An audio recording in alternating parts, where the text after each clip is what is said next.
Former presidential candidate and Arkansas Governor Mike Huckabee recently stated, and I quote, "I care far less as to where Mitt Romney takes his family to church than I do where he takes this country," unquote. Now, in this belief, Mr. Huckabee is not alone. Millions of Bible-believing Christians are taking the same position. Is this pragmatism at its finest? Perhaps the former Southern Baptist pastor should ask, what does the Bible say? Hello, I'm Jerry Johnson, and I welcome you to this edition of Against the World.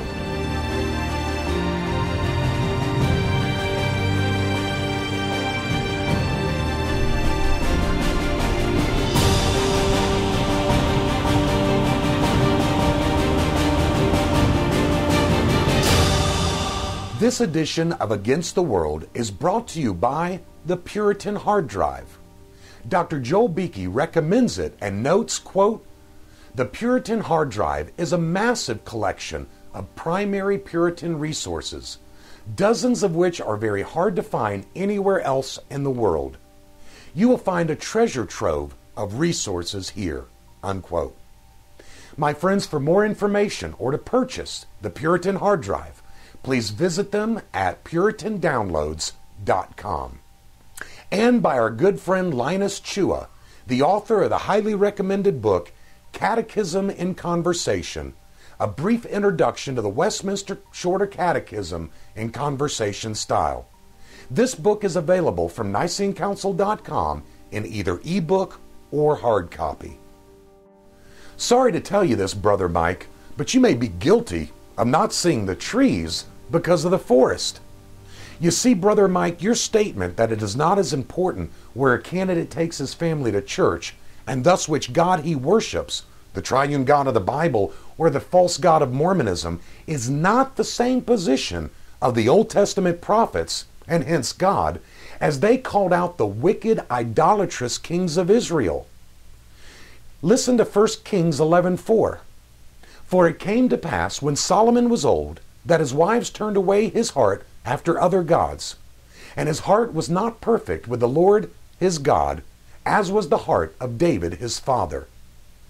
1 Kings 12 records that Jeroboam, king of Israel, caused the people to sin, encouraging them to serve false gods, bringing God's judgment upon them.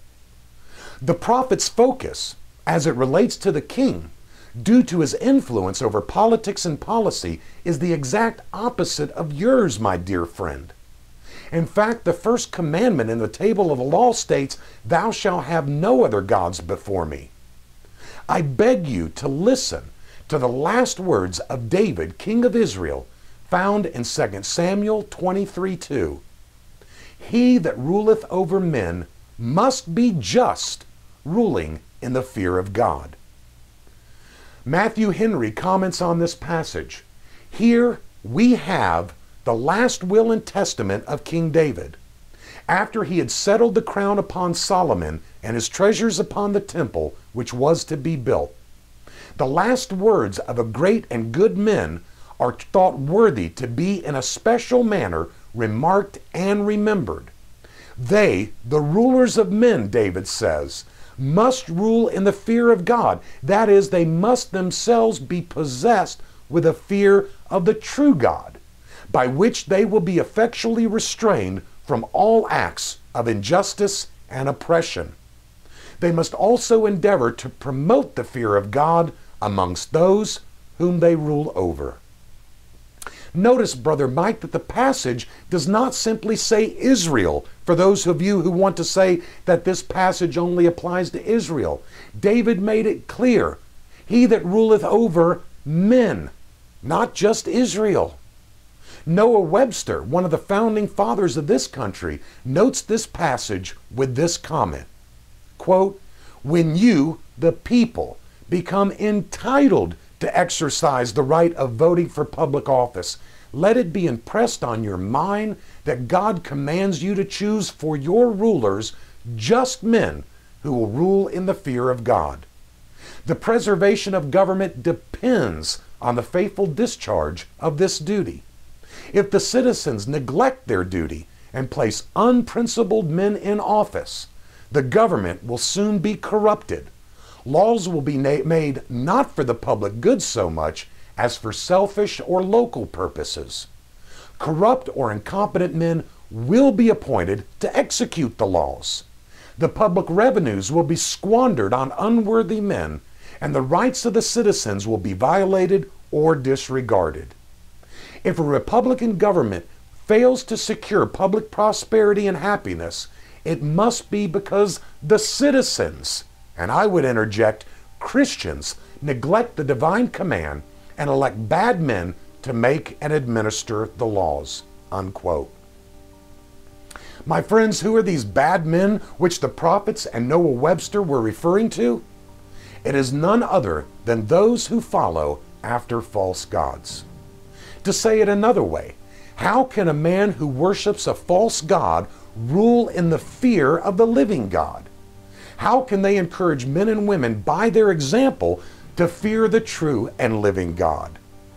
Sad to say, many Christians, either by selling out to the Republican Party establishment or their seeming hatred for our current president, appear to be willing to close their eyes and perpetrate false gods simply for the sake of political expediency. How sad indeed are the depths that the Church of the Lord Jesus in this generation has fallen. May God forgive us and rise up one in the spirit and the power of Elijah to stand up to the King and the Church, calling them back to true knowledge, righteousness, and holiness. Until next week, this is Jerry Johnson, standing contra mundum against the world.